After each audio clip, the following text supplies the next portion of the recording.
రైతన్నా మాయన్న రైతన్నా మా నెత్తురు నీవే సత్తువ నీవే అన్నా రైతన్నా అన్నా రైతన్నా మాయన్న రైతన్నా మా నెత్తురు నీవే సత్తువ నీవే అన్నా రైతన్నా నీవు నాగలి పట్టినప్పుడే నాగరికత మాకొచ్చిందంటూ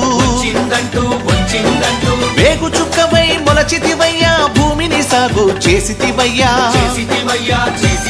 నీ కాడికి దండం వేడికి దండం కాడిని మోసని ఎడ్లకు దండం వేడిని బట్టని చేతికి దండం కూడును పెట్టని కాళ్లకు దండం అన్నా రైతన్నా మాయన్నా రైతన్నా మా నెత్తురు నీవే సత్తువ నీవే అన్నా రైతన్నా. వికారాబాద్ జిల్లాలో రైతు సమన్వయ గ్రామ కమిటీ కోఆర్డినేటర్ల యొక్క శిక్షణ శిబిరాలు ప్రారంభించడం జరిగింది.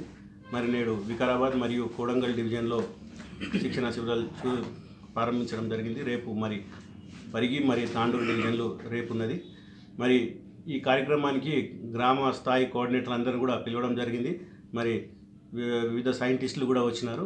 వాళ్ళందరూ కూడా వాళ్ళ సందేశాలు ఇచ్చి మరి రైతులు రేపు ఏ రకంగా పంట పండించుకోవాలి, మరి ముఖ్యంగా మా ప్రభుత్వం వచ్చిన తర్వాత ముఖ్యమంత్రి గారు రైతులకు పెద్దపీట వేస్తున్నారు. పెట్టుబడి విషయంలో కూడా పెట్టుబడి లేక ఇబ్బంది పడుతున్నారు. కాబట్టి వాళ్ళందరూ కూడా 2 పంటలకు కూడా 4,000 రూపాయలు పంటకు ప్రతి ఎకరా కూడా ఇవ్వడం జరుగుతుంది. అది కూడా ఏప్రిల్ 19 నుంచి ప్రారంభించడం జరుగుతుంది ముఖ్యమంత్రి గారి చేతుల మీద.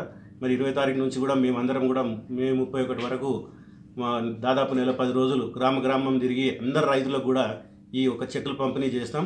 మరి వారు ఏ పంట వేసుకోవాలి దానికి కూడా రైతు వేదికలు కూడా శాంక్షన్ చేయడం 500 కోట్లు బడ్జెట్ పెట్టడం జరిగింది.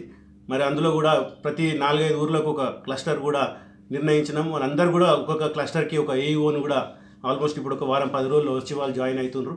భూసార పరీక్ష చేసి ఏ రైతు ఏ పంట వేసుకోవాలనేది దాని మీద అవగాహన కోసమే ఇవన్నీ కూడా పెట్టినాం. మరి ఫ్యూచర్లో కూడా మళ్ళీ శిక్షణ తరగతులు పెట్టి మరి గ్రామంలో పంట వేసుకొని రైతులకు మంచి అవగాహన తీసుకొచ్చి వారందరూ కూడా ఒకటే ధ్యేయం, అందరం కూడా రెట్టింపు ఆదాయం రావాలని ఒక ఉద్దేశంతో మరి రైతులందరూ కూడా సంఘటితం చేసుకొని మరి వ్యవసాయ అధికారులకు అదేవిధంగా రైతులకు మేము రైతు సమన్వయ కమిటీ కోఆర్డినేటర్లు అందరం కూడా అందరికీ రైతులకు మంచి చేయాలని కోరుకుంటూ మరి ఈ అవకాశం అందరూ కూడా ధన్యవాదాలు.